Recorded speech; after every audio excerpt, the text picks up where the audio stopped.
اب نوجوان لڑکے جو حوروں کا تذکر سن کے بڑے خوش پھرتے ہیں، وہ سمجھ لیں کہ حوریں تو جنت کی ماسیاں ہیں،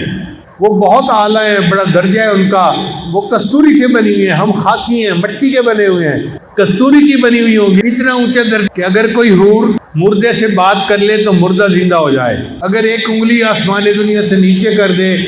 تو سورج کی روشنی مات پڑ جائے، اگر کوئی حور سمندر کے اندر تھوک ڈال دے پورے سمندر کا پانی میٹھا ہو جائے۔ اتنی خوبصورت حور جنت کی خادمہ ہوگی،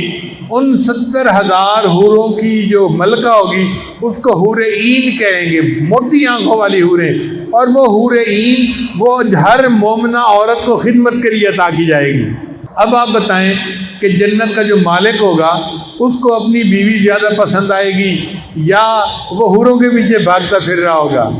تو ان مومنوں کے لیے اللہ نے ان کی بیویوں کو اتنا خوبصورت بنا دیا ہوگا، اتنا خوبصورت بنا دیا ہوگا کہ ان بیویوں کے سامنے